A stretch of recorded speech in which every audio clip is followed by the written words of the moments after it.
Welcome. This will be my video on the 2009 movie Dogtooth. I'm going to start with a review that's going to contain zero spoilers, and then we're going to get into what I call the thoughts section, where I discuss the movie in great spoiler detail. The movie is currently not rated, but I would probably say it's at least an R, possibly even an NC-17. So will this video be. And I really, really loved this movie, so I might talk fairly fast in this video, and it might also end up shorter than a lot of my other ones, because my back is in pain, and I'm not going to be able to get treatment until tomorrow, but I am way too stubborn to not record videos. So, this is so far my first venture into the wonderfully weird world of Yorgos Lanthimos movies, but it is absolutely not going to be my last. And since it is Women's History Month, I hope I got that right. My wrists are too fucking sore to look it up right now. We are talking about women's issues this month, certainly. That is why I chose to do this movie now, and I'm going to discuss the various aspects where it comments on, issues faced by women and or that are worse for women, but also faced by others. So I think I will start by saying this is definitely one of those movies where if you have to ask, is it too bizarre for me? The answer is almost definitely yes. There are ones out there that are significantly more far out, but if you don't have a very high tolerance for it, I would say just don't even start, or before it's over you will have reached your limit and just end up turning it off before you have reached the end, and I think that would be too bad. It is a very consistently unpleasant viewing experience. There's a lot in it that we really don't like to see, but I would argue it is usually communicating something that I think is crucial to talk about. But I would definitely not say that you have to watch it if you are not comfortable with, I'm starting to repeat myself, and that's definitely not something I'm comfortable with. So I'm going to keep it very vague, because this is definitely one of those where you should know almost nothing going into it. Basically, we are following this family unit where from right away we can tell there's something off. Something just is not the way that it probably should be. And yeah, it is like literally the very first scene. There is something that tells us there's something off here. And there are various themes that are developed over the course of it. I might save discussion of them I'm obviously not going to give spoilers for them before the thought section, but I think even mentioning some of them, it's very much one where you'll want to watch it for yourself first. But it definitely does have a lot to say about patriarchy, and there is it's one of those movies that communicates a lot even when the characters say fairly little. A lot of it is just what is happening, what is implied. So the psychological accuracy is really quite strong here. There is a lot where we get the sense that, okay, this is how someone would behave if treated like this. And it's it's one of those where it kind of creates a world that you wouldn't want to live in, but it is fascinating. Where that makes it sound fantastical, which it isn't really, but it is it's the social environment, essentially. It is the way that these people behave towards one another and why that is quite unflinching. I really appreciated that. It is not a movie that feels like it needs to apologize for itself or even really sell itself. Like, it is very much like, fuck you, this is me, take it or leave it. And I think we need more movies like that. Like, we are seeing, we're in an age where so many movies, so much media in general, is basically made to appeal to everyone and bending over backwards to deliver things that are expected to be something that audiences want. And this is one of those that very much does not try. And I wish... So, to be clear, I love European cinema. I do not only watch American, and I appreciate that sometimes it might look like it, because I do talk a lot about American media. I wish I didn't have to go outside of America so frequently for media that is this daring and so, yeah, unapologetic, But yeah, every so often that is the case. And I'm not saying it's always the case. There are, thankfully, some Americans also making really, but it's difficult within the studio system.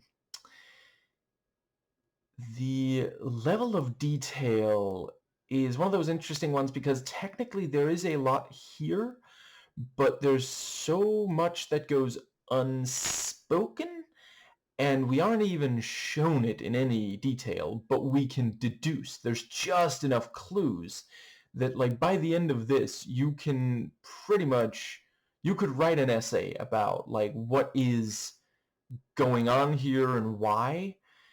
And it's also, there's enough room for interpretation. I've seen different interpretations of this that I wouldn't say, they are incompatible with each other, but I wouldn't say that they are wrong. Like, there's enough of, yeah, I think I've made the point I wanted to make. So the tone is very, like, we see some things that are genuinely, like, in real life they would be baffling, and somehow it works within this. Like, you very much have to go with it. The movie is not really going to hold your hand. And both these strange things and also the things where we kind of get it, but we don't really, we wish it wasn't happening, kind of thing.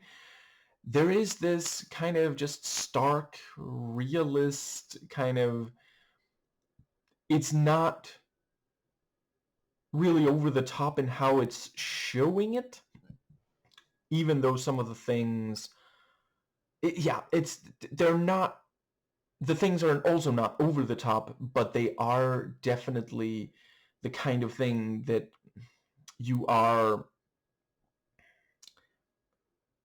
like, if you haven't watched this and nobody has spoiled it for you, I guarantee there are things here that you will not see coming, plain and simple. And yeah, the dialogue, it is one of those cases where I do not speak the language, so I can not judge it fully, but it definitely does seem like both writing and delivery are quite good for that. And I definitely did note that there is some creative use of language, and also the way that characters will express things, like some of the characters speak in a way that comes across as immature, like they haven't developed emotionally as much as they should by the age we're seeing them at. And that is, of course, we understand why. And I, yeah, there's almost minimalist quality to the dialogue, where, like, there are conversations here where, at least one character will ask a question or two and the other character will answer it, and that's it. Like, they don't, it's a movie with depth, even if the dialogue on the surface appears to have none, and it's because so much goes without saying. There is, it is a situation where so much just does not need to be spoken to be understood. The direction is really, really great. Like, I could not take my eyes off this. It is, from the very start to the very end, there's always something that really grabs your attention. And the way that the ideas are gone into really, really works. Like, certain things are set up from the very, very beginning, and then over the course of it, we see dynamic change of them. And yeah, I think that brings us to, so the cinematography, there's a lot here where the camera will remain completely still, and sometimes we even get, like, I guess not long takes, but they can feel it, and not in a bad way, but just, like, one of the things that makes it off-putting is the camera work.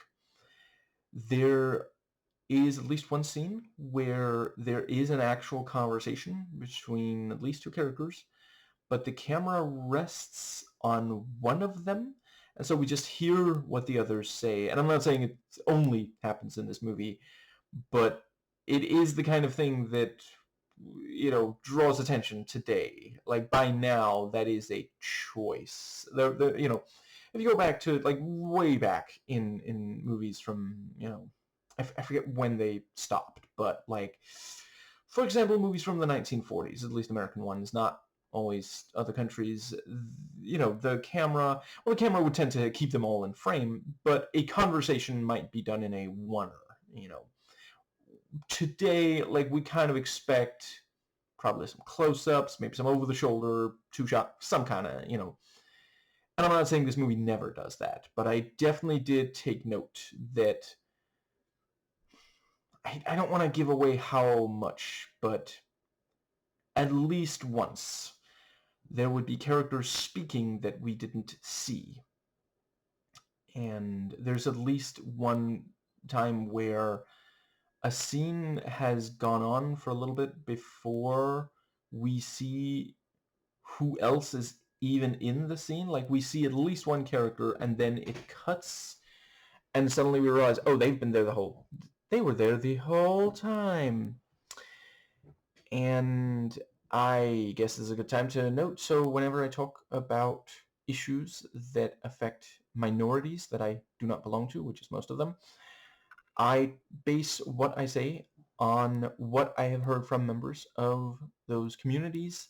And in the description box, you'll find a link to a Google Doc that has, I'm afraid it's a work in progress, it's as of yet incomplete, but it has several of the voices that I have listened to, arranged by the minority groups that they are members of.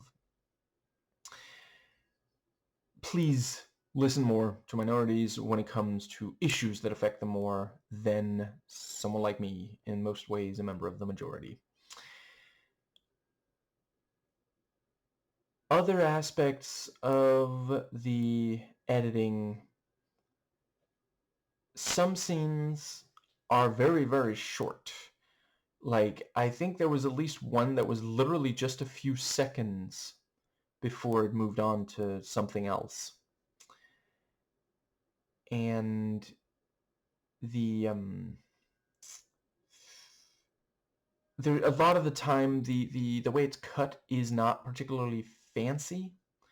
It is just very utilitarian. We are focusing more on what we are seeing than how it is put together in the editing room. The production value is quite good. So set design, locations, costumes, and makeup are effective at communicating things about the various characters. We'll see how someone maybe decorates their own room, for example. And also works tremendously well that there is not a huge number of sets or locations here, or costumes for that matter. So in a way, we feel as confined as some of the characters are here, but not in a way that is like bland or boring, which is something you can risk ending up with if you are constrained, and sometimes that is a budgetary issue. Here it definitely feels a creative choice. There is not a huge amount of music. A lot of this, there is very little that we hear that is not just what is, coming from, like, you hear when someone talks, for example, but yeah, and certainly I'm not sure there's even one non-diegetic piece of music, and you are left kind of figuring out how you feel about things. Like, music is one of the main ways that a piece of media can really tell us how to feel about something. And that does also go for the sound design. And I noted there was even at least once where they just completely cut the audio entirely. And yeah, it works really well. Like, there is no comforting distance, which I'm not saying that always happens, but that can happen when you start fucking around a lot with the sound side of a piece of media. And yeah, there didn't seem to be a lot of Foley. A lot of it seemed to be just, yeah, this is what the microphone caught while they were filming, and yeah, it really does force you to the only input is what we are seeing, not how the camera is moving or the audio added, that sort of thing. There is not a huge cast here, and I think that really works. Like, by the end of it, I felt like I knew fairly well most of the people we meet over the course of this, and it further lends to the sense of isolation and limitation. And I would definitely say, if, sometimes these days, perhaps that's because I watch so much current American, comparatively. There's a lot I don't watch, but I would definitely say a bunch of the more recent American stuff, there are more, not all, obviously not all, but there are more characters than there need to be, because the producers are like, well, we got to have this type in there to appeal to that particular audience group. And here, I'm really glad that there aren't more characters. I'm not going to give the exact number, but I would not want even one more character here. And I'm also really glad that they didn't remove more than, like, it is the exact right amount, because everyone has some purpose within the narrative here. The acting is really great. Like, as much as I can, go into it on account of not being able to speak their language, not being an expert on their culture, there is a lot of repression and sort of no, I guess that's a spoiler. I'll just say they have to show things that are difficult to do convincingly, and I think they do really, really well. So the movie is like 90 minutes before end credits, and it's one of those cases where, like, it's impressive how much they are able to convey in that amount of time, and also, like, I think if it was much longer, it would risk repeating itself and maybe starting to get kind of stale and not long by traditional, metrics, but it would maybe feel like it is. It's one of those cases where if you're going to make something that is a little slow, not the most eventful, it can work well to also make it this short. And I'm not saying you have to. I already mentioned recently, it wasn't very long ago that I last rewatched Andrei Rublev, one of the masterpieces by Andrei Tarkovsky, and that one is about twice as long as this, and also a lot of it, not that much, really happens. And yeah, love that movie. I am not currently planning on covering Tarkovsky. I definitely don't think I am good enough at this whole analysis thing to do him justice. Not even, yeah. And let's see. So this does a good job of mixing the comedy with the thriller aspects. It is funny, though frequently in this kind of messed up way. Like, we know this, like, we're laughing at things we would never want to happen in real life, and this is not a movie you're gonna watch every single day. It's a bit, I'm gonna take a break from yeah, I'm not planning on watching something even remotely like this immediately again. And yeah, it is definitely a movie where the depiction of some of the mature topics is quite, yeah, it makes you wince. But I would argue that it does try to go for actually saying something. It's not, I never felt like it was just there for shock value.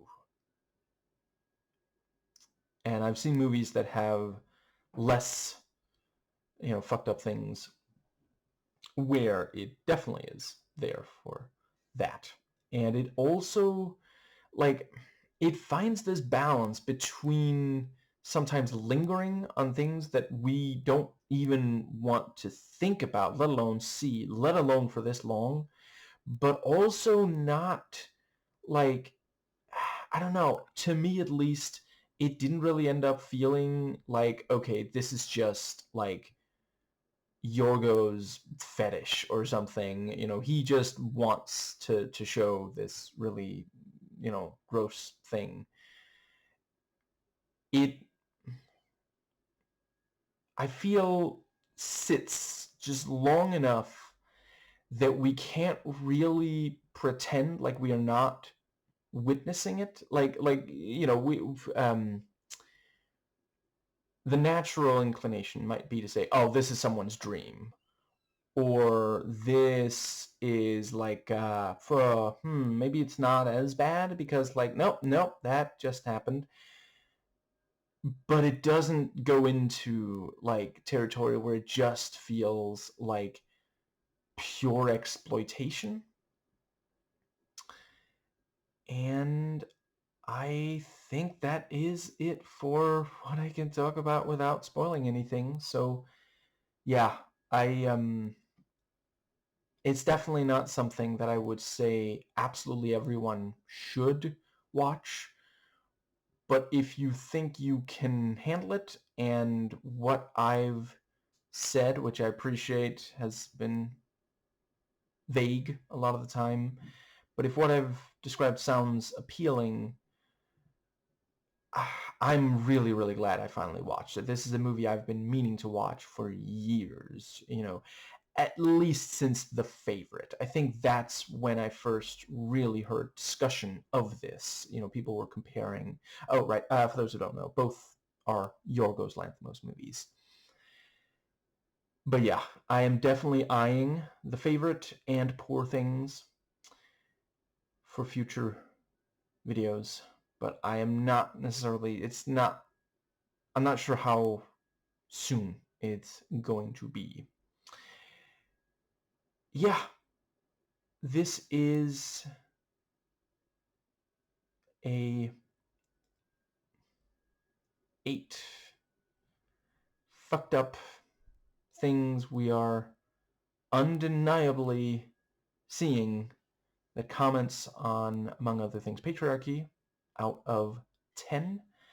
And that brings us to the thoughts section. So from here on out, I am spoiling everything in this movie, and I might talk about the ending fairly early in this section. So I think I will start with the opening. So from right away, we're seeing several things. Let's say, I believe the very first thing we see is them learning new words. And it is this balance of, like, okay, they're learning. They still live with their parents, which they look a little old for, but okay, they are learning. But then as soon as I think it's 3 words have been mentioned, and as soon as they start talking about definitions, it's like, that's not what any of that means. And the way they passively just absorb this, what we know to be nonsense. And over the course of it, we encounter more words that they either have been or are being taught the completely wrong definitions for. That's where really immediately we can tell this is a cult. And a cult based around patriarchy just felt right to talk about this particular year, this particular fucked up American presidential, yeah. Because we are right now being taught not to believe in reality. We are seeing video of ICE kidnapping, even murdering innocent people, and being told not to accept that as reality. Matt Rose did a, as usual, hilarious video recently. I want to say it's called something along the lines of, did a blank write this? Blank is left blank. And one of the things is a tweet from, was it DHS maybe? Where someone pointed out, did Bane tweet this? I guess this is a good time to briefly talk about, so I want to recommend another video. That video does come highly recommended, but I want to recommend one that is more relevant and serious. Legia Miller's The Epstein Files Should Radicalize You. Important but unpleasant viewing experience. Legia is continuing to do really, really important work there. Yeah, I believe the second scene is the... So I guess I will simply have to call them the siblings as a group. The girls are youngest and eldest, and the boy is brother. I guess technically there's two brothers, even though one is fictional. Okay, Guy. He is Guy. For a movie that discusses the problems of centering men, I feel that is appropriate. They are always playing as if they are still children, rather than, I mean, I don't know their exact age, but they look to be early 20s. I'm not sure I would even say late teens. And they are always in competition. And another thing we note here is that some of the things they do are potentially dangerous, even if, like, on the surface it's like, oh, that's just, well, childless thing to do, which, to be clear, I am not judging them for. I'm judging the parents who have, prevented them from growing in a healthy, natural way. Because, like, okay, yeah, they want to see which one is, the best at something that is, okay. But, like, if they are stubborn enough, like, hot water, yeah, you can fuck up, like, if one of them keeps their finger in the water until it's, like, near boiling or something, that can actually, yeah, like, you can end up injured from that. And as we see later in the movie, they don't exactly see proper doctors, and yeah, it does a really great job of, like, these first two, I think that is the first two scenes, at least, early scenes at least, do a really, really solid job establishing some of these things that over the course of it we see over and over, And I think the next thing is is Guy in his room doing the exercises, and it is so effective the way that almost nothing is even said in the scene. The father walks in, which also, like, clearly, like, the Guy does get to close his door, but he doesn't exactly have privacy. And, father just asks, are you done, exercising? He's like, yeah. And so he puts it away. And I think the father says something along the lines of, Christina is here.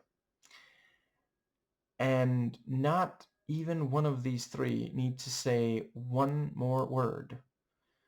The father leaves and closes the door behind him, and as soon as he does, they both undress and start having sex. And there is no communication about position. There is no foreplay. There's no...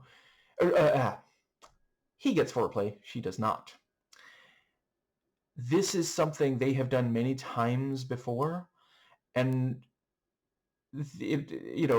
it changes, but it doesn't really end by the end of the movie. Like, once father no longer feels he can trust Christina, that's when the incest starts. But it does not change in some major way.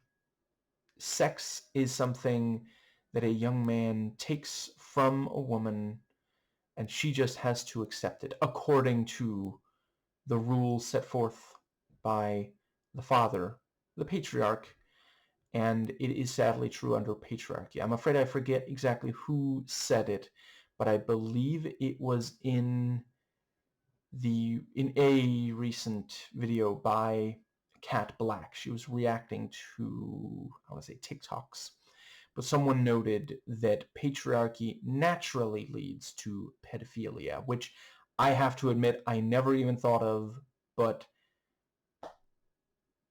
I am not gonna, I would butcher their argument. Please watch I'm afraid I forget the exact name of it, but it's not gonna hurt you to watch multiple Cat Black videos. She's fantastic. But yeah, that person lays out a very compelling argument, in my opinion. And I think it is worth noting that patriarchy is not something that we just can't help. We can change it. We can even get rid of it and create a different system, one that is egalitarian and that causes significantly less harm. I appreciate that it is very, very difficult to completely eliminate harm, but we can greatly minimize it. And patriarchy is not, has not, will never, was never meant to minimize harm. It is a method of control, and that is something I feel this movie does a fantastic job of showing. Note how the father is unquestioned as being in charge. Like, near the end, we see that the mother is clearly bothered by at least some of this, like she is crying, and he doesn't comfort her. He just mouths to her, "Stop crying, the kids can see." The girls, the sisters do not get to make decisions when one of the two men in the house are in any way involved. The only decisions they get to make are with each other, and I think that does so that brings us to the let's see, there's the part where they go to the yes, they're in the living room, and I think that might be when, first we just see the two sisters sitting there, and then it cuts, and then we see, oh, the parents were there this entire time. And immediately I thought about, so they're just not really talking to each other. I'm not saying they never ever talk to each other, but I gotta say, like, if I'm in the same room as my father, yeah, we're having a conversation, like, it but that's again, they are in a lot of ways being treated as children, which is how Trump and his administration, and for some decades now, the Republican Party, some would say hundreds of years, the Republican Party treat American citizens. They infantilize.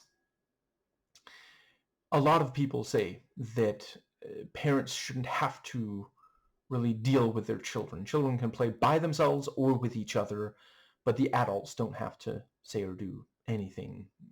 Yeah. And also in that scene, we see that when the young women, when Christina and the siblings communicate with each other, there is more communication about consent than when one of the men are involved. She asks, "Is it okay if I stay here?"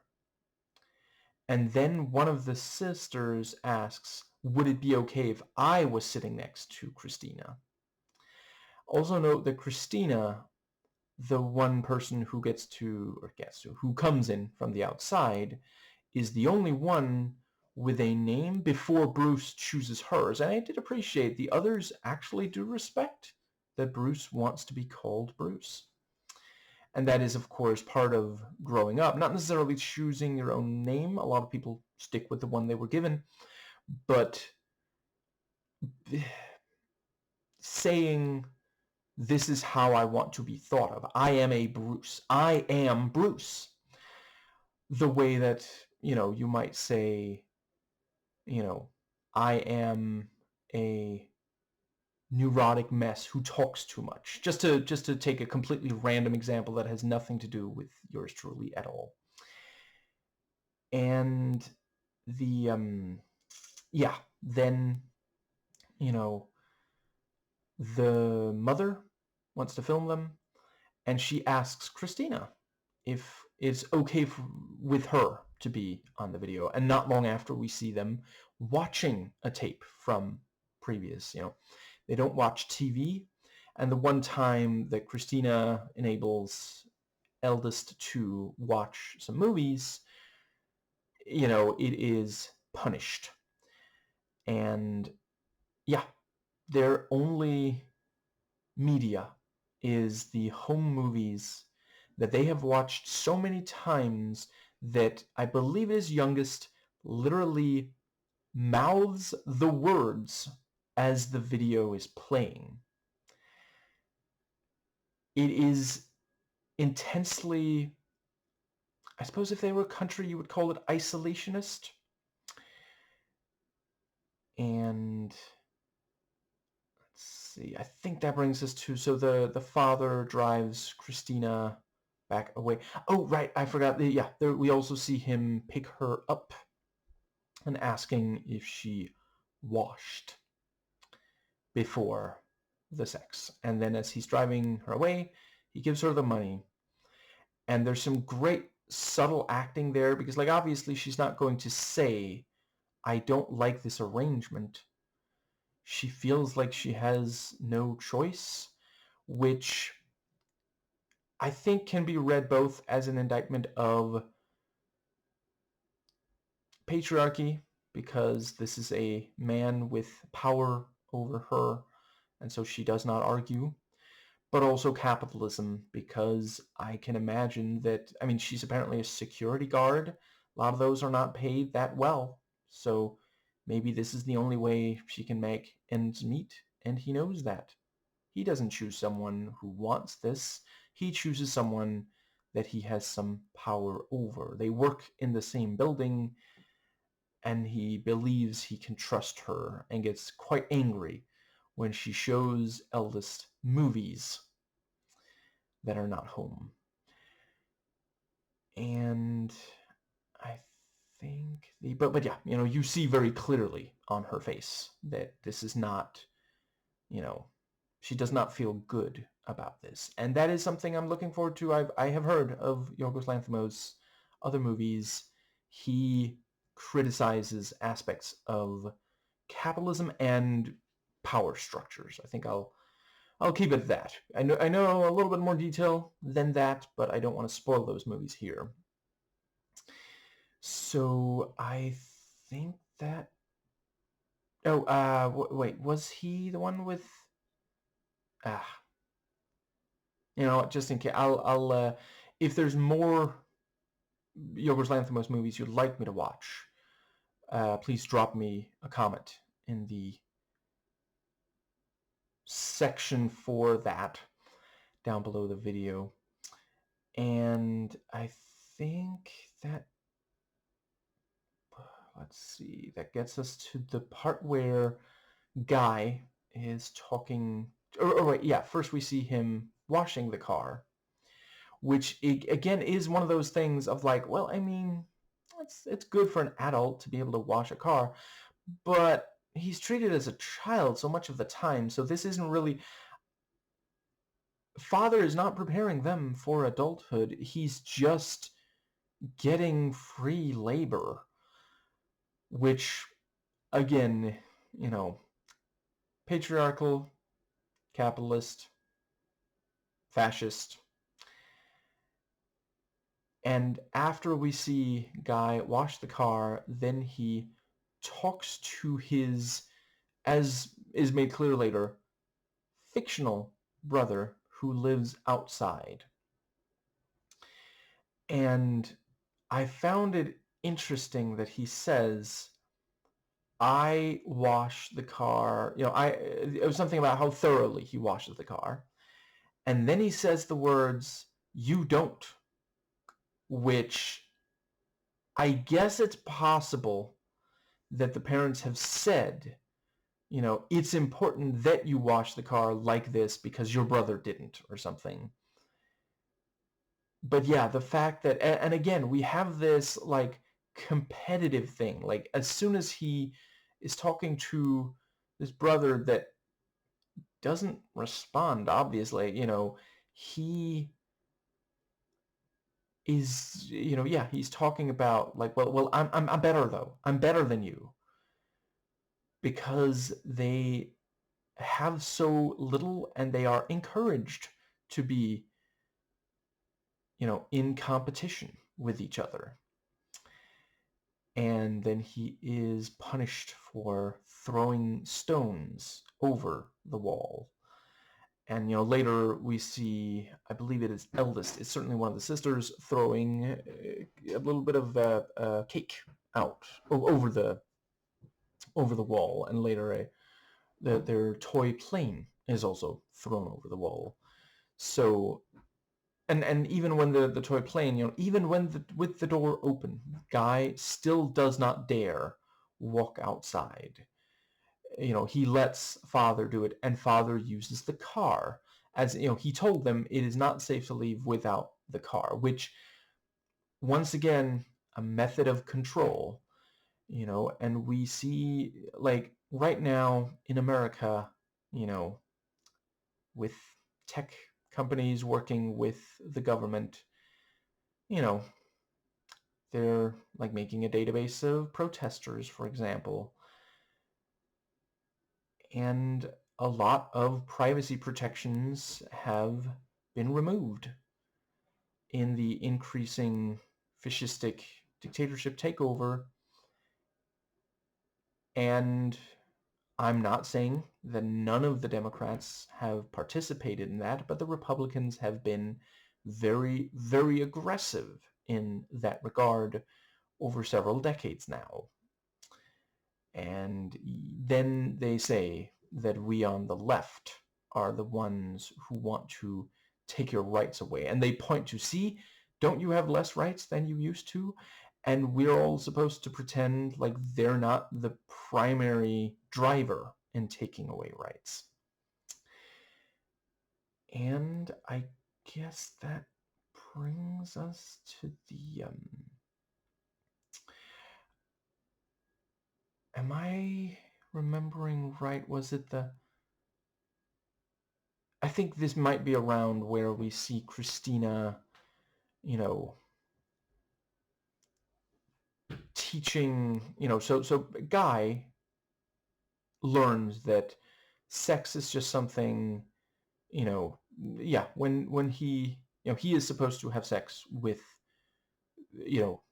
women. He is, part of patriarchy, fascism, and other systems of power that take advantage of women is the idea that men have to be straight, and also that women owe men sex. The three, the sisters and Christina, with them, consent is immediately introduced, but at first it is transactional. It is not consent with zero coercion, which, coercion. I have not gotten enough sleep. At first it is coercion, later it is consent. That's what I meant. Women are supposed to get material possessions in exchange for sexual favors under patriarchy, and that is what we see here. Immediately, she talks about how the, I forget what those are called in English, hairband, I guess, is supposed to glow, which is later said that's not the case. And I think she was bullshitting, and just hoping that, so she is taking advantage of them as well. you know. And yeah, the fact that she wants a woman to go down on her. I mean, she did ask for Guy to as well, but it would appear that she is possibly, maybe bi,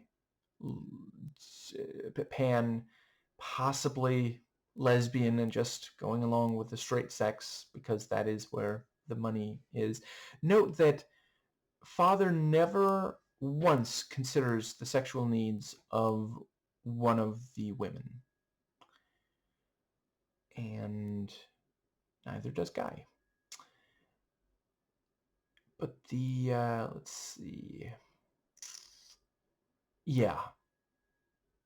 I think it works well for the movie, the fact that when eldest applies what she has learned, because like that is very clear, like they are essentially sponges. They soak up every bit of information. And, sometimes they clearly don't really understand what they have learned. They memorized something and now they're regurgitating it. Like children trying to find their way rather than young adults who are processing the information they are taking in. And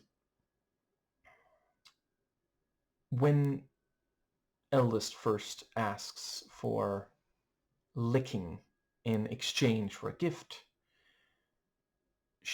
which also, Christina gives her the hairband and then she gives it to youngest, in both cases in exchange for the licking. It is uncomfortable from right away, but it is not as fucked up as it gets later, because early on, what was the first place she licked? Like the shoulder, I think. Where would you like, lick? Just the shoulder, But then later, it is full-on penetrative, incestual sex.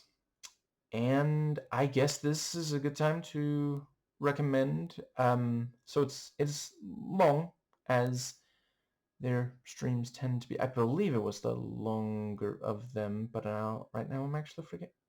I believe so. Anyway, I mean, I don't think I've watched a stream of theirs that I did not love. So if you have the time, Dead Domain streamed for 7 hours about Nuxtaku and Chibi Review's downfall, and therein points out that incest is technically abuse. It is domestic abuse. And that, again, is something we very much see here. There is no romanticization. It is not appealing. And that's also, like, when you film sex scenes, you have to really think about how you're going to approach it. And I think this one does a really great job, because again, it is not meant to be appealing. We are not meant to feel good about what we are witnessing. We are simply meant to acknowledge,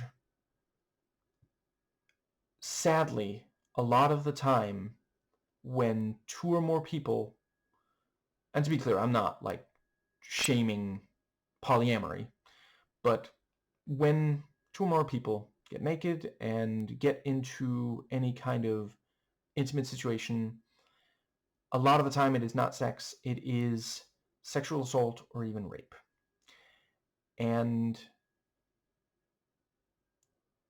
that, I think, is also why, like, you'll note that the movie never shies away from, penetration and such, which is why I said it might be NC-17 if it was rated. I don't think it would quite be X, but yeah. The most overt, the most unpleasant is indeed when it is incest. And I don't think that's accidental, and I guess I already mentioned it. review, it did not feel to me like it is just trying to be like edgy for no good reason, just for its own sake kind of thing, you know. I think it's fine for humor to be edgy for its own sake. Just, you know, don't kick down is really the, you know, comedy that kicks down is bullying, comedy that kicks up is satire. But when you are, you know, touching upon such serious subjects as abuse, don't just exploit it, you know, have something to say about it and try to communicate that clearly. Like here it is, like we are encouraged to fill in the blanks ourselves, but like just the witnessing something like this that we understand on a primal level, this is wrong. Immediately we are like trying to make sense of it, and I, you know, one of the conclusions we reach is that us seeing it more, because there's like, I mean, over the course of this, is it like 5 separate scenes of one form of penetration or another? It's not always, it doesn't always involve the penis. You know, the even as we see it that many times, which, like, considering it's just under 90 minutes, you know, what is that, an average of once every 18 minutes we see that, you know, that's kind of a lot for a movie that is not erotic. Yeah, it never becomes comfortable viewing. It never stops being upsetting. And it is abundantly clear why we are seeing it, because it happens as a result, not always on purpose, but the acts of penetration in this movie are a result of the father's actions, because Christina is the one who introduces quid pro quo sexual acts to the sisters. Yeah, acts of penetration. That is, you know, like at first the eldest doesn't even really understand. Like she just appreciates, oh, you know, sometimes you want to be licked somewhere on your body and you can give someone else something in exchange for that kind of thing, you know. I would sincerely doubt that the father wants these girls to have experiences, you know, penetrative experiences with other women, but he did bring Christina in, and she makes that choice knowing that she'll be able to get away with it, which is also, you know, it is important when discussing misogyny to acknowledge that sometimes women engage in it, and it can be to, you know, which does not mean that women create misogyny or patriarchy. Patriarchy was thought up by misogynistic men. Sadly, some women do perpetuate it, in part because it can give them at least some power within the patriarchy. And when you have so very little, you are willing to do awful things in exchange for a little bit more power and control and safety. It is not right, but that is why, and changing, perhaps even overturning entirely patriarchy is how we get away from it. I'm not saying it's going to happen overnight, but it is work we have to engage with. And it is very important for me to underline, I am not saying that that should be men's decision or that we should drive it. I am saying that is what I have heard from far left feminist women, and I am merely conveying that. But again, please do seek out other, listen to women when talking about women's issues. I mean for this only to be an introduction, because I have come across a very high number of men who will not listen to women, and other members of the majority who will not listen to members of minorities that they are not themselves a part of. Now, I think that does bring us to the so they are, is that maybe when they're encouraged to bark, which I don't think it's accidental that the first scene of the barking comes after, we see some, I mean, I don't know if it is that technically training. It looks a bit like abuse. I have to admit, I'm not like an expert on dog training, but I'm pretty sure you're not supposed to hit the animal with, well, anything. Like that's not like you give verbal commands, and there's like stuff with like oh shit, wait, did that, god damn it, it's been so long since I heard about this stuff. I think some of the stuff they used to think is okay to train dogs has been deemed abuse. So I'm just gonna stick with, I certainly know verbal commands and encouragement with rewarding them with treats. That's, but yeah, so he, loses access to the dog, and the dog trainer talks about like, well, phases. And when when he calls for the dog by its name, it does not respond. And they do a really great job, like kudos to the dog. Let's see. Handler, I think it is called for a movie. Because that dog, it knows. It understands. Yeah, it's calling for me. That's definitely my name. He's standing right there. I'm looking right at him. And it does not move. It doesn't cower. It doesn't walk away, but it also does not move. It does not want to be near him because he is abusive. And in lieu of an actual dog, he trains his children as if they are dogs, getting them to bark. I don't think I'll ever forget the sight of father right in the face of, I think it might be eldest, it's certainly one of the three, loudly barking in their face and them barking back, But that is such a powerful point about patriarchy.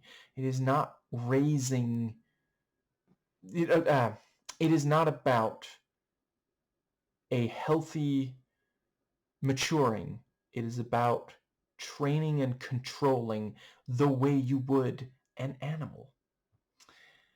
And I also don't think it's accidental that it's specifically a dog, given that the people most controlled by father are two young women.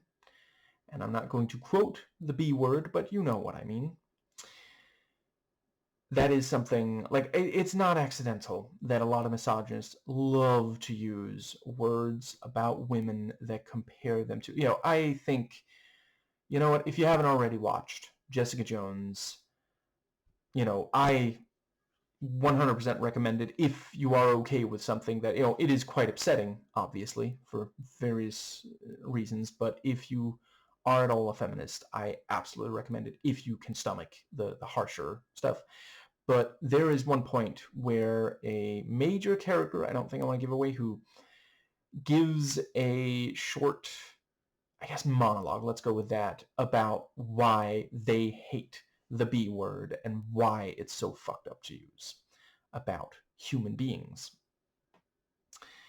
Now, I think that's when we get some more of the playing. One of the things is that they are blindfolded and then have to walk up to the mother. And while some of them, it seems like, okay, that's that's more or less fine. I mean, as long as it doesn't look like there's like super sharp objects on the ground, for example, and there's, you know, these walls around the entire place. It's not like they can accidentally walk into traffic or something. But I believe it's the first of the three we see, and I believe it's eldest who definitely is the one that they are, you know, they are worried about. When we first see her blindfolded, she's by the pool. If she falls, she could hit her head directly on, I want to say it's called marble. She might also fall into the water, and I appreciate they are teaching them to swim, but I would not want to go into water without knowing that that's what's happening, and especially blindfolded. Like, what if she panics? And the mother is not there watching. You know, she's standing a little bit of a distance away. And I think that's also when we see, yeah, as soon as they see a plane in the home video, you know, someone remarks that it might fall. Even though, and Superman has reliably informed us of this on multiple occasions, flying is statistically one of the safest ways to travel. So why would you tell someone that if they see a plane, it's gonna fall? Unless you are trying to avoid them, you know, moving. And I'm not saying that that's exactly what, like, you know, the Trump administration is not, you know, necessarily saying, you know, oh, you shouldn't travel in a plane. Although, you know, with all the firings, it's in some ways less safe than ever before to fly in America today. Because who needs regulations? Oh, for saving lives? But they cut into profits, though. How is Trump going to build a self-indulgent, super expensive ballroom if he isn't taking money from the American taxpayer? How is he going to fund ICE? Exorbitant amounts of money so they can kidnap and torture and murder and get away with it if he doesn't take your money that you worked hard for. And moving on to the actual point that I was headed towards making before the digression, they're not necessarily saying you shouldn't fly, but they certainly are saying, oh, you know, you'll want to avoid those countries and those states, for that matter, the ones that, you know, not always exclusively, but a number of the ones they like to talk shit about, that where a lot of it doesn't even make sense. Like, I'm not saying, you know, no country is perfect. I'm not even saying, you know, I'm Danish. I'm not saying Denmark is perfect. I do think we're probably better equipped to help, you know, the Greenlandic people with medical care whenever they need more than they themselves can take care of than an American hospital ship, but okay. I'm 100% in favor of, you know, what the Greenlandic people want as far as independence. I think we should work towards, and I really, really hate how my ancestors have treated the Greenlandic people. I feel terrible for them. And that does not make me ashamed of being born Danish. I didn't have any control over that. I just don't celebrate the parts of my ancestry that did horrible things. It's not actually that difficult of a concept. That was something that was pointed out rather well by Edgier Than Thou in a fairly recent video, which, what was it called again? Something, women... Yeah, I'm afraid I forget, and my researcher sort of look it up right now. But he is Edgier is also someone that I've gotten a lot out of watching. Anyway, yeah, I thought they did a really great job illustrating in the movie these means of control, which, when it comes to, fear-mongering about air travel, is downright, you know, I cannot believe I'm blanking on the title of that movie. And I do not appear... Okay, so it's not over there. What is it called? I swear I'm not going to spend forever trying to remember.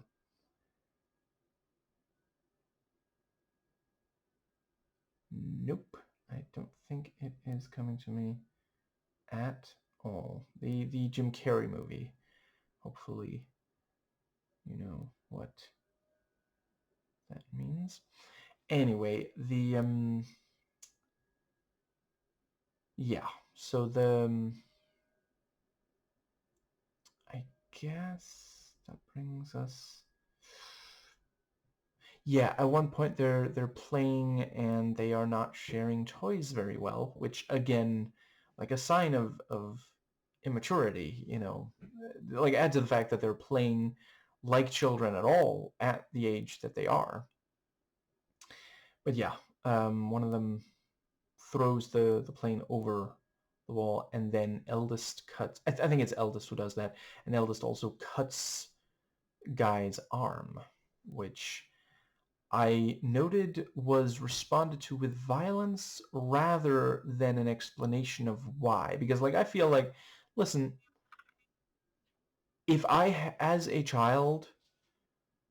So it would never happen. I would not have done anything even remotely like that. But hypothetically, if I, as a child, had taken a knife near someone else, and someone just calmly explained to me, hey, that can actually, they could end up with a permanent injury. Like, the place she cuts on the arm, like, yeah, she could have severed something crucial. Like, he could have lost use of that arm if she cuts... I forget what they're called, especially in English, but there's, yeah, so...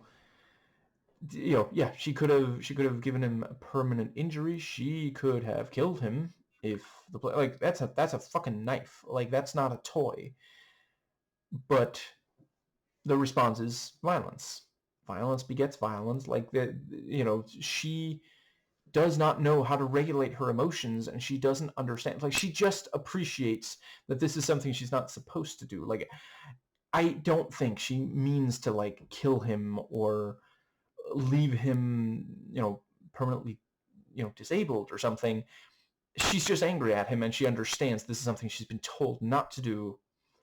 And when figures of authority teach you using threats and violence, that doesn't actually make you not at all, your studies bear out that does not lead to less violence and threats by the people being quote-unquote taught. It leads to them thinking that violence is an acceptable conflict resolution, and violence should only ever be the last resort. I'm not saying it's never necessary. It was necessary during World War II to stop the Nazis.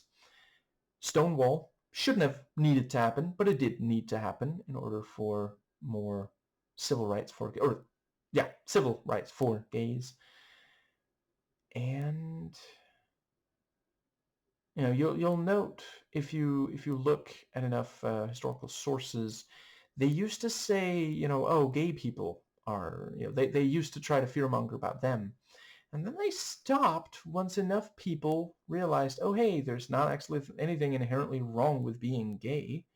And then they moved on to trans people, because there's still a lot of people who have not personally encountered a trans person. And if at some point trans people, hopefully one day we will all agree there's nothing inherently wrong with being trans. Like, I noticed someone posted online recently. I saw it on Reddit. There is only one trans woman named in the Epstein files, and she is not a perpetrator, she is a survivor. The perpetrators or men, cis men. But even if we get to a point where trans people are also accepted, which I hope we do, we still might have to fight to make sure they don't just move on to another target, because fascism needs an external enemy that they can try to, get us to hate so we don't notice. Fascism and capitalism both need this, and sometimes the two go hand in hand. Not always, but communism is not in opposition to democracy. Fascism is, and capitalism prefers fascism to communism. Communist dictatorships are bad because of being dictatorships. They would not be inherently better for being capitalist, and I feel like that is something we're seeing very clearly right now with Trump's second term, where he's gone full dictator. Like, I remember when I was younger being taught about, not quite so aggressively as I understand Americans are, but yeah, we learned about, I want to say they're called bread lines. I don't actually remember if I've even heard that said in English before. But yeah, in the Soviet Union, how they would have to stand in line for a long time in the hopes of getting just a little bit of bread. Well, capitalism, you can buy, well, can you? Groceries are expensive, and Trump is not really doing anything about it. He's just saying that he did, and then spending the money that he could spend to make them less expensive to line his own pocket and to build things that he and his rich buddies want, but they don't help regular Americans, let alone the rest of the world. And I appreciate, as a leader of one country, you might have to focus primarily on your own, but we do have other countries that are helping not only their own, but also other countries. And isolationism does not help America anyway. Now, I think that does bring us to, so Christina is no longer able to, the hairband was not enough, and the hair gel is also not sufficiently appealing.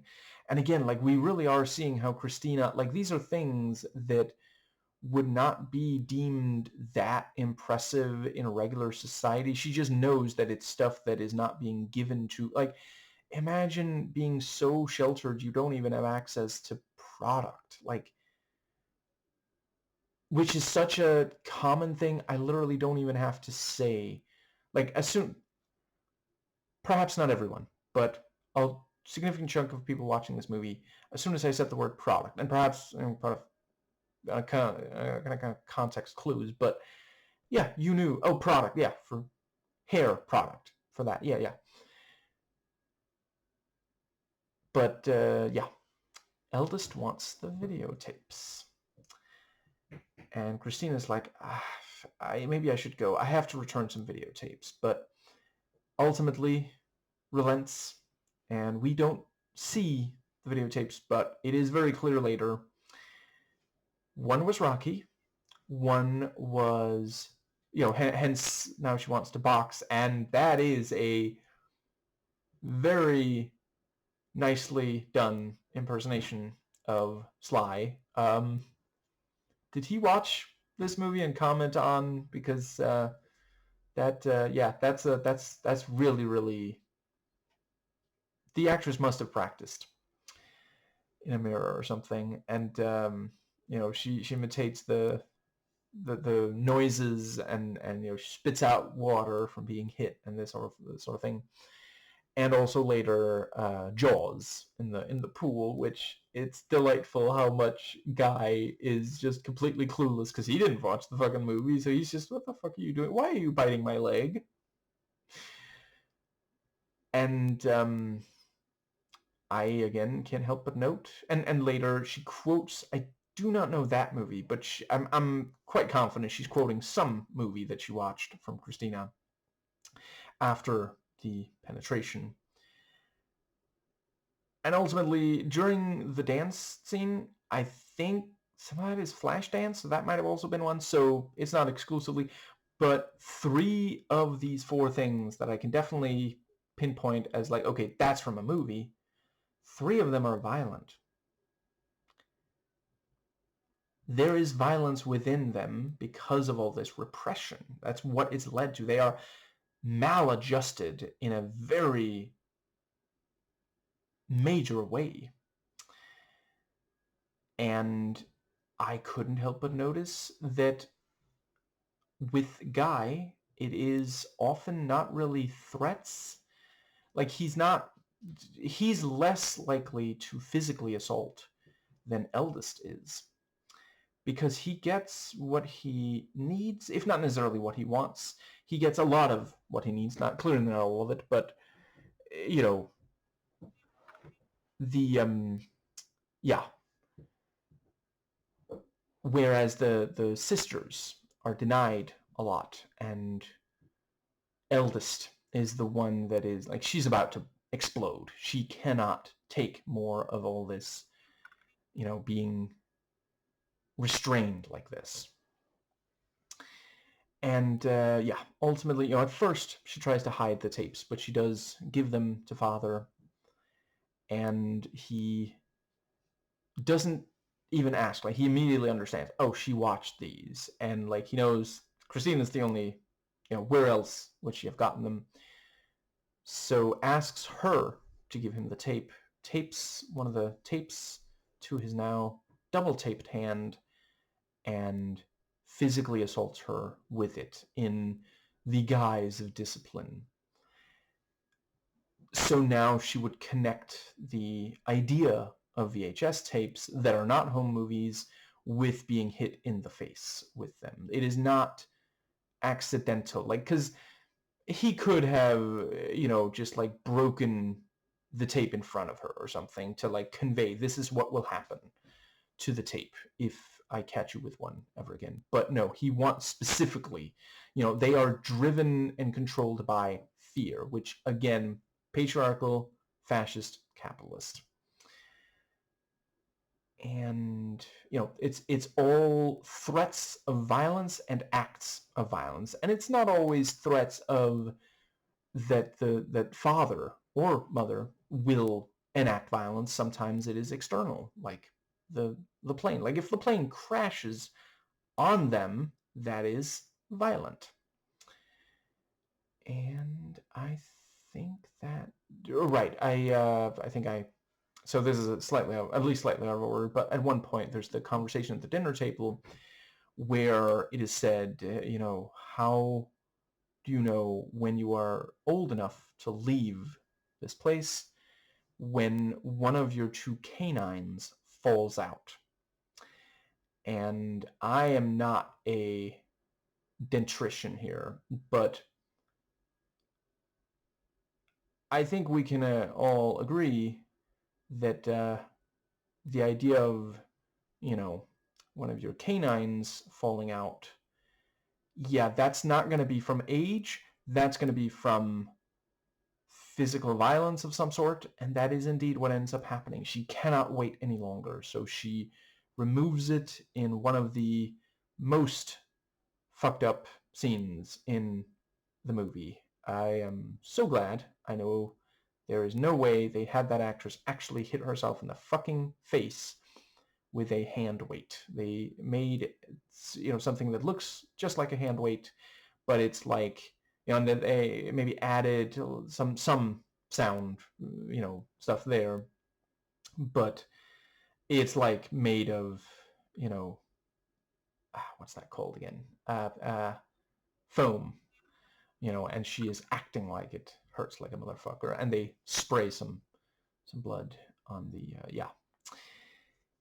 And I think that does bring us to the, but yeah, I don't know if I've really explained so the idea with the way I see it, at least, the idea of teaching them the wrong words for things, part of it is that language is one of the ways to control people. If they think of specific words in a very particular way that is not conducive, not constructive, conducive to progress, then they are less likely to fight for changes against the status quo.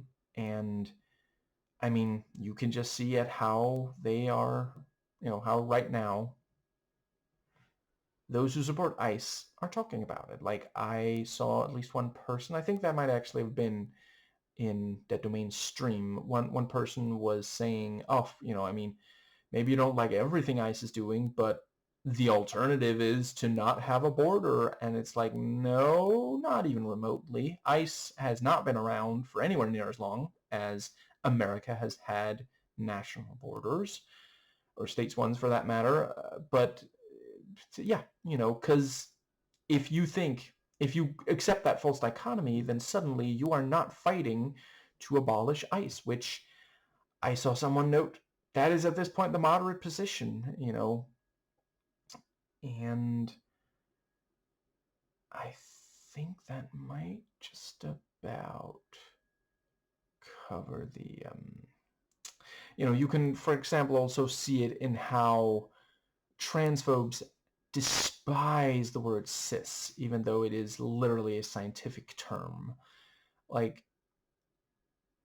I'm cisgender. I have had people refer to me as cisgender. I have never been insulted by the word cisgender. It is simply a description. But a lot of transphobes insist that instead of cis, it should be normal. And that obviously implies that being trans is not normal. And while I appreciate that it is not as common, according to statistics, as cis, the word normal is very loaded, because a lot of people will go to great lengths to be viewed as normal. This was something I struggled with when I was a child. I would say I've always tried to not do bad things, but I would say 3/4 of the time where I did, it was because I thought this will make me look more normal. And I guess what I'm saying is we have to make it normal to accept not being normal. It is better to be good than quote-unquote normal. Keep in mind, slavery was once seen as normal, and there are Republicans right now trying to make that be the case again. And we're talking outside of prisons, where somehow, as soon as they decided that it was okay to make slaves out of inmates, they started arresting a lot of black people and then saying, oh, they deserve it. They are just inherently more dangerous. And I appreciate they were saying they are inherently more dangerous. That's a very old, propagandistic, false stereotype about, black people and various other minorities. They love to, and so much of it is projection. It's like, wait, the people who used to be slaves are more dangerous than the people who used to beat, rape, and murder the slaves? That doesn't make any sense. Add to that the thing about, like, they're so lazy. Then why are you making them slaves? If black people and Latinos are inherently less willing to work, less good at work than white people, then why are you not making sure it's white people doing these jobs? Like, that makes no sense. Anyway, I think that brings us to... So yeah, and Father also physically assaults Christina when he confronts her about, and there's, once again, fairly little of a conversation. He does not even attempt to simply talk to her and say, I am not okay with what you did, showing my daughter those tapes. And I think that does... I love that the movie barely shows the outside world. Like, we see the father go to work like 2 or 3 times, and we see the very, very outside, just outside, briefly when he goes in the car to pick up, and not like that, like drives in the car. I hope he didn't go in the car. Ugh. When he goes to pick up the toy plane, because we are just as isolated and trapped as these characters. Like, I really felt such a sense of relief when the movie ended. Not that I didn't. I'm once again, I am very, very glad that I have watched this movie, but it is undeniably like such like we human beings don't like to be cooped up, you know. Another reason why, you know, capitalism is dehumanizing. It likes to keep us cooped up, working for longer hours than statistics and research have noted is actually like particularly beneficial. Like after a certain amount of hours, and I do not remember the exact number, but it is a lower number than what a let's see, full-time workday is in countries like America right now.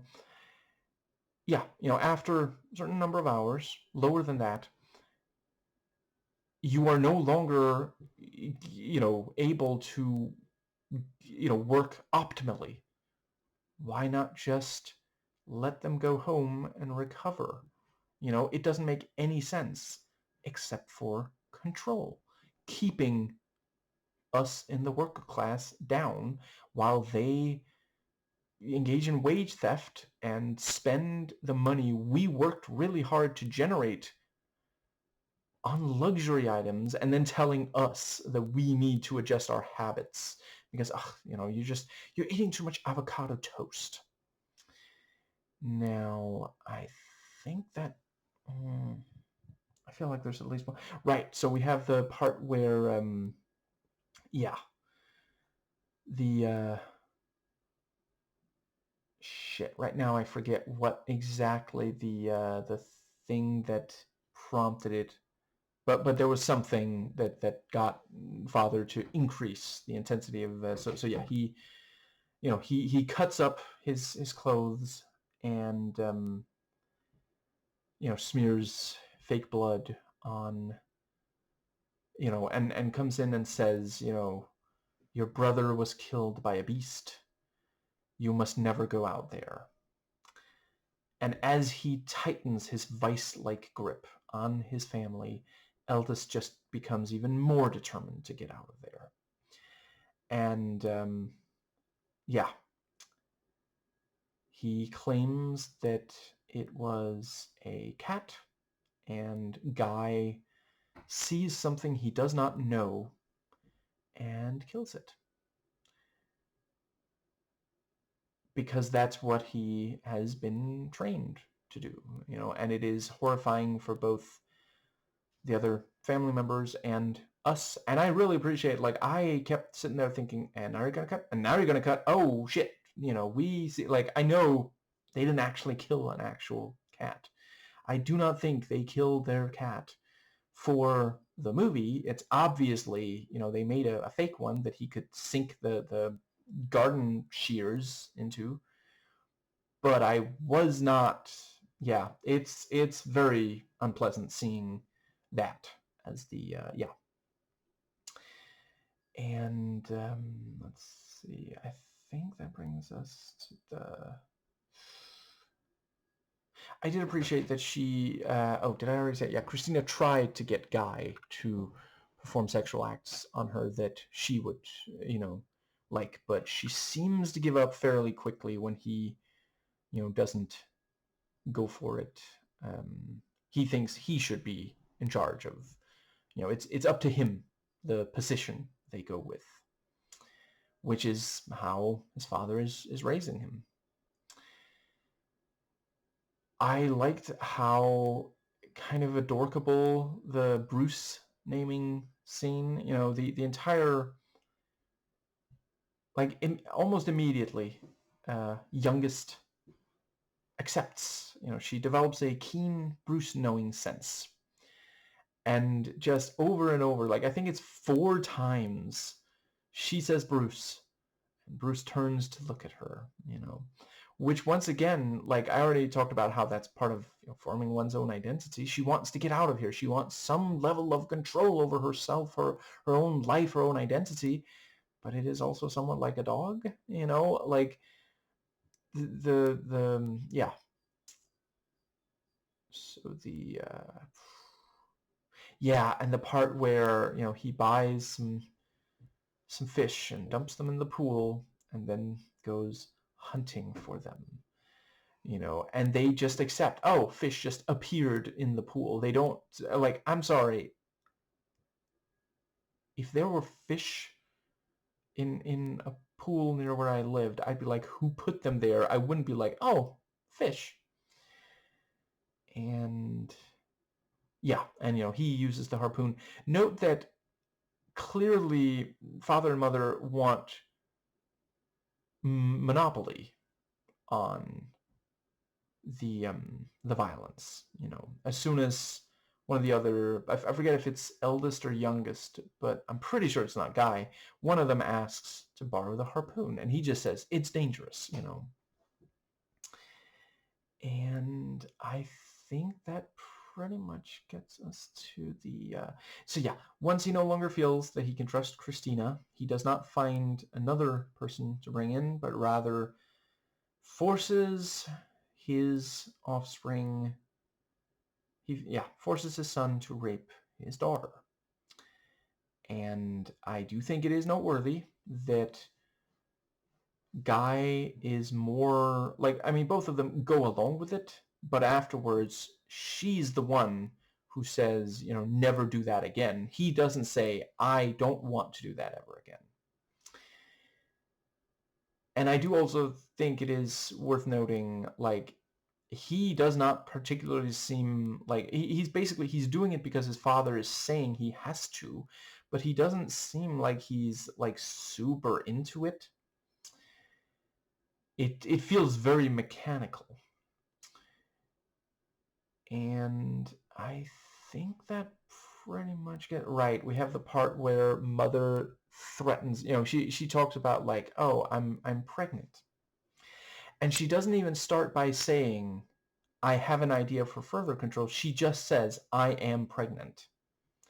And he, they debate a little bit. He says it should be triplets, and she insists twins, one boy, one girl. He also says, could they both be boys? And yeah, like, it's just, it goes without saying, yeah, we're just talking about like how to further, get them to do what we want them to do. We're not talking about, like, obviously it's not reality. They don't really discuss reality. The only times I think we see the parents discuss reality is when talking about something one of the kids did wrong and figuring out how to punish them. They also don't talk about like what's going on outside, and I do really think it's the right choice that we do see, no, there is a world outside, and that's established quite early on, because like that's, he goes out to get Christina, and it does not seem like, oh, like the world outside is not this like horrible dystopian post-apocalyptic wasteland that Trump is trying to turn America and really the rest of the world into. I do not think it's going to go well to attack Iran. Yeah. And to think, it's still just to try to distract from the fucking Epstein files and try to curry favor with, other powerful men who like to abuse their power. Like,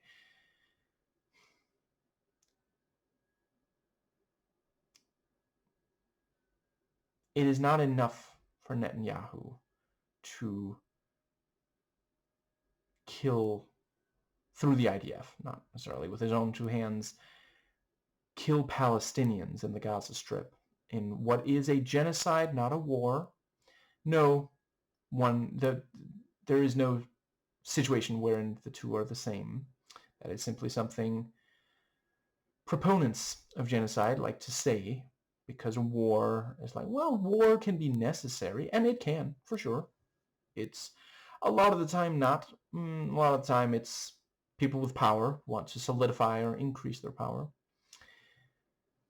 But yeah, we all have to politically, not violently, fight back against Zionism, not Judaism. It is not anti-Semitic to hate Zionism. There are prominent Jewish people who have noted Zionism isn't really pro-Jewish people. It's colonialism. It's just that if you say that it is Jewish, then by, like some people don't even go so far as to say, well, it's anti-Semitic. They just say, no, but it's Jewish. Zionism is Jewish, thus implying, well, if you criticize Zionism, that makes you anti-Semitic. That means you are as bad as the Nazis. And I'm not making any excuses for the Nazis. The Holocaust was terrible. 6 million dead Jewish people, horrible. But that does not give them the excuse to occupy land and engage in a genocide of their own. Others have already noted part of it is that they want revenge for the Holocaust, and I get that. I think Mel Brooks, got it right with something like The Producers. That's his way of getting revenge over the Holocaust. If you haven't already watched, Lindsay Ellis's video on The Producers is fantastic. But even if you insist on killing someone, and I absolutely don't think you should, if you are going to kill someone to get revenge over the Holocaust, it shouldn't be Palestinians or Muslims of any kind. That was the Nazis. Christians, white supremacists. But right now we are seeing Zionists work with white supremacists because a lot of white supremacists prefer Jewish people to Muslims, at least in the short term. Like, they believe that they'll get to a place where they'll be going after Jewish people as well. And, it is increasing anti-Semitism because that is what happens in part. I'm not saying it's exclusive. Part of it is also the increase of neo-Nazis, white supremacists in general, in countries like America. Fascism increasing, in part because they keep managing to control the conversation and blame minorities for things that they themselves are the cause of. And yes, a number of these things are actually bad. It is not bad to have diversity in a country, but, low wages, for example, stagnant wages, that is a problem. But it's rich people, many of them men, a number of them white, and the ones who are not white and Christian and such are not, inherently worse than the ones who are. Did I word that right? The ones who are not Christian, white, and male, and cis, and het, and such, the ones who are not that are not inherently worse than the ones who are. It is the wealth, the exploitation that is bad. If you meet a working class immigrant, they are not making your life worse. That is the powerful. And yeah. But yeah, one of the reasons there's more, anti-Semitism, there is some rise. I've seen conflicting numbers, but there is definitely some rise in it.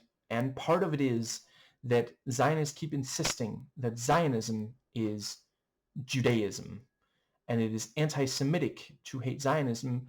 Yeah, as more and more people start to hate Zionism, of course, a number of those people are going to be anti-Semitic if you keep insisting that it is impossible to be anti-Zionist without also being anti-Semitic. It is a self-fulfilling prophecy. Of course, with enough media attention on it, thankfully we have all this social media, all these really horrific videos of the victims of this genocide. Yeah, that enrages people. That does not mean that one should hate Jewish people. It does mean we should oppose Zionism. And thankfully, it is entirely possible to hate Zionism without hating Jewish people. There's a lot of Jewish people I love.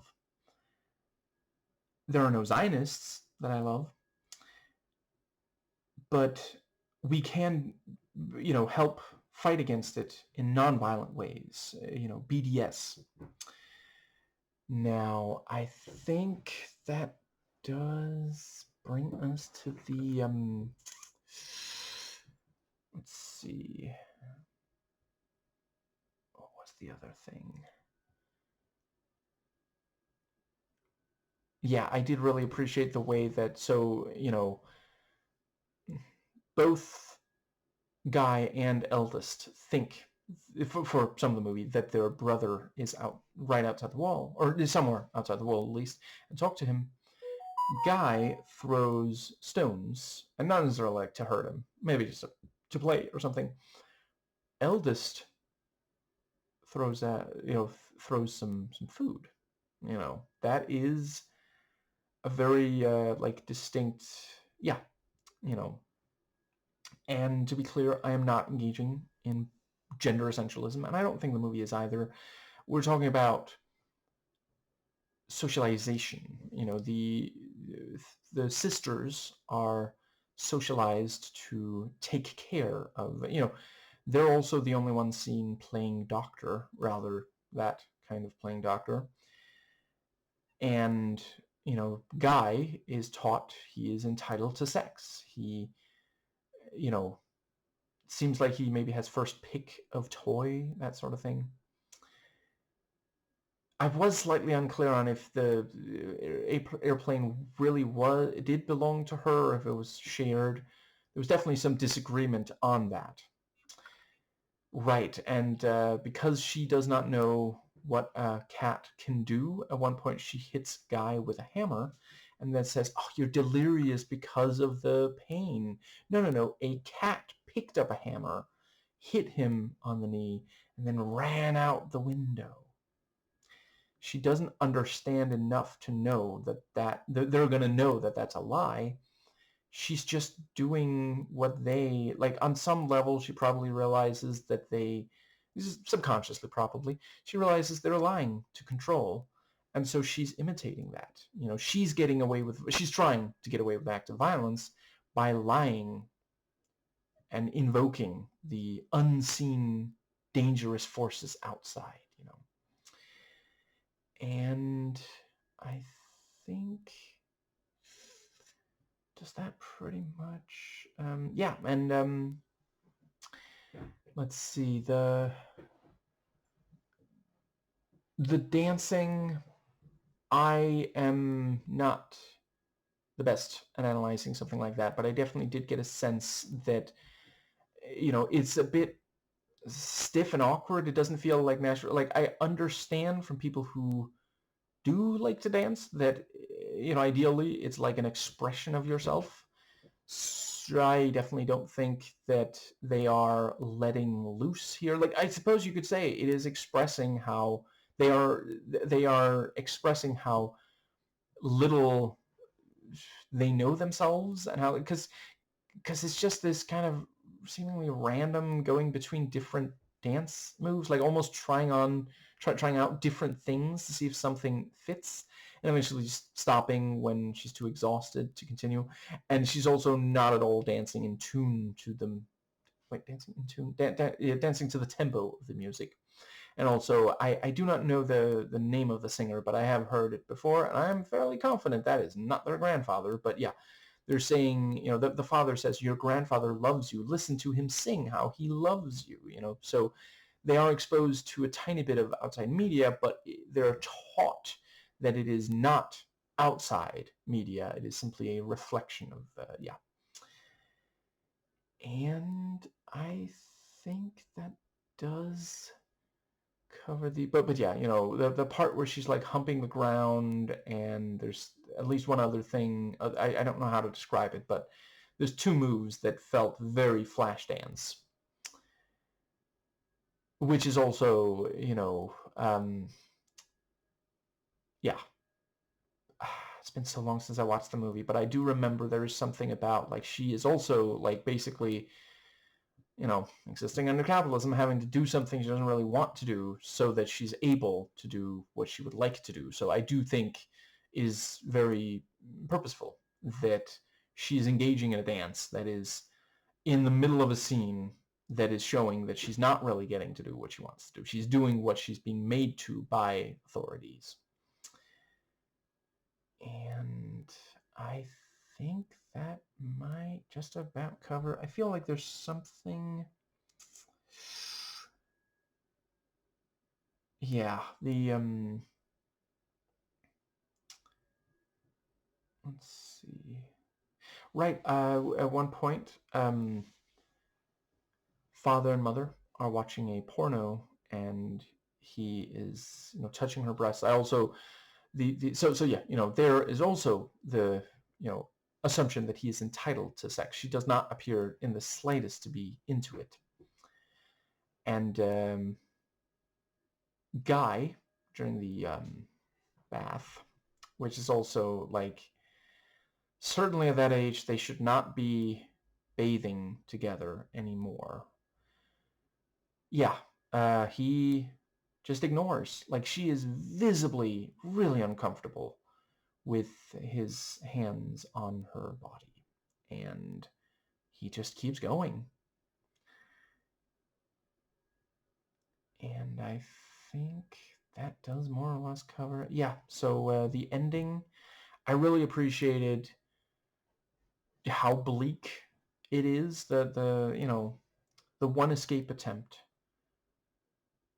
not only fails, but I mean, I don't know if everyone interprets it this way, but I feel like certainly my interpretation is, yeah, she's dead.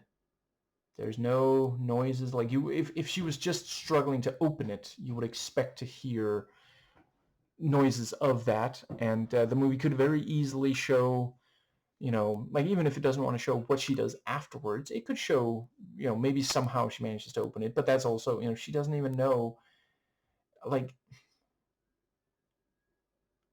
you can't open that kind of thing from inside. I'm pretty sure. I've never been in particular situation myself, thankfully, but yeah, like, she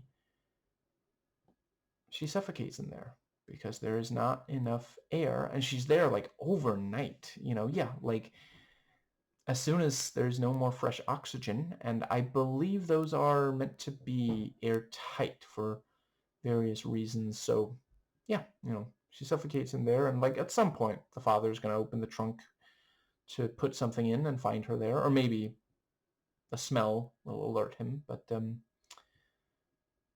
I don't know. I'm not sure any of, I don't think youngest or Guy will ever be able to escape. Like, he's just going to say, the cat killed eldest too. And yeah, I think that does cover everything. Okay, so I'm just real quick. I won't take long. I swear I'm going to mentally fast forward through the movie to see if I feel that there's something else that I could comment on. Let's see. Right, and we find out that the father claims that his wife is handicapped, in a wheelchair, and she is ashamed, and that's why she won't let anyone come to visit the house.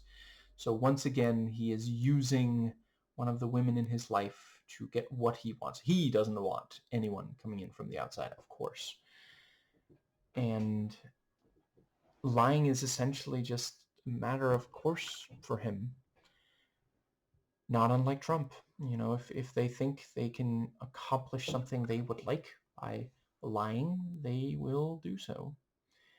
And not even think twice. There's no moment where, like, he has so many points during this where he could stop, take a step back, and be like, what the fuck did I do?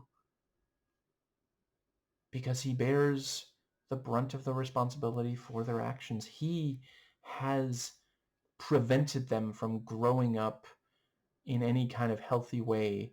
And yeah, every so often they act out. Over the course of this, eldest physically assaults Guy twice and herself once. The only person that dies over the course of this is an accidental suicide because she is so determined to get out that she takes that major of a risk. Like, she has been told that it is not safe to leave the walls anywhere other than the car. And I appreciate she does not know that she will suffocate to death down there. But would you want to take that chance? She does, because she cannot stand this any longer. And also, like, yeah, you know, I can imagine he would leave the trunk unlocked because, like, what, someone's gonna climb over the wall to get into the trunk? Like, that's not a thing that's gonna happen. Like, it's hypothetically fine for him to leave the trunk unlocked. But he keeps ignoring these signs that she is going against the, yeah, the things that they are, the control that they're trying to maintain, which is also something that, you know, there are a lot of people who will eventually resist in whatever way they can. And I'm not saying that there's something wrong with not resisting, obviously not. But a number of people will, and, you know, like in general, we should not be controlling other people. We should just try to find out the best way to do things, and then make sure people understand that that is, in fact, the best way to do things. And, you know, some encouragement also. I appreciate some people, it won't be enough for them that, you know, to appeal to empathy, for example, the greater good. Right. I did want to briefly note, so I brought up the thing about, you know, discussing, you know, how many is the mother pregnant with. But yeah, they say that it's twins and a dog. And the dog will come no matter what, but the twins may not be born at all if the girls behave. So the ignorance about pregnancy from the siblings is further used as a weapon of control, as many other things in the movie are. And we are also seeing the idea of, like, you know, I appreciate that for many it can be like, it's a big deal when a baby is born, not to mention a dog. But and you know, yeah, young children can sometimes become jealous at the idea. You know, once you reach a certain age, like, you really shouldn't be thinking like, oh, how is this gonna negatively affect my life? You should be like, that's so great. Like, I'm so happy that, you know, I'm gonna have a sibling and my parents are, you know, I mean, as long as it's like on purpose, I mean, rather than, you know, like, obviously it's upsetting if you end up in a situation where there's a pregnancy and you cannot afford to take care of the baby. And yeah, I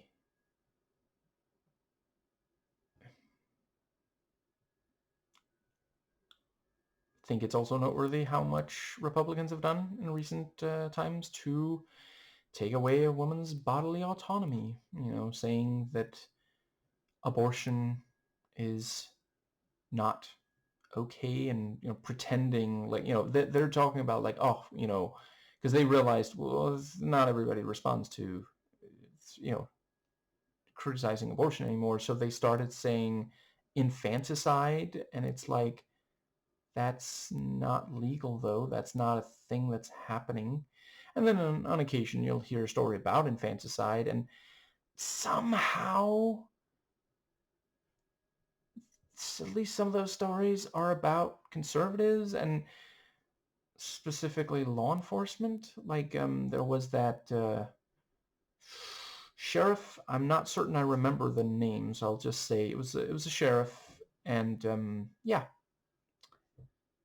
the pregnant woman kept saying, you know, that she was having a baby, and then she had the baby, and then the baby died because they did not tend to it. And that is a thing that happens, and this is something that you should know, especially if you are working in any kind of situation like that. And the defense was, well, I mean, sometimes people lie about things. There was no time during the birth giving process where you felt convinced that it was an actual birth. And there are Republicans trying to make it punishable by death to have a miscarriage. You know, a miscarriage, that thing that women hate when it happens, and a lot of the time it has nothing to do with their own actions. Some of the time it's because of misogynist, patriarchal doctors who don't accept when women express that they are in a lot of pain. And now you might be executed for that, for the doctor not doing their job properly, as if it is not already. Like, there are women who have carried the pain of losing a child for years after, but that's not enough, because bigots always want the people they are bigoted towards to be in even more pain. I think that is all that I want to say about the movie, but yeah.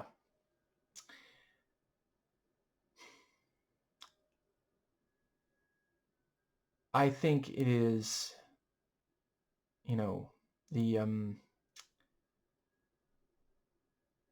the fact that ultimately the father's actions leads to all this violence that he did not intend between the siblings and such, and even the death of the eldest, because he just kept trying to constrain, and she kept fighting back against it and ended up, yeah, it is very telling, once again, say it with me, about patriarchy, fascism, and capitalism. So many have died early, brutal deaths for no reason, just in the name of the powerful becoming even more powerful. And yeah, I appreciate that he didn't mean for her to access the car. Really at all, but especially on her own. But yeah, when it came to the trunk of the car, yeah, he really should have been more, well, he shouldn't have been trying to control her. That's how you actually resolve it. But I don't know, when it came to, maybe with the trunk and Bruce Banner,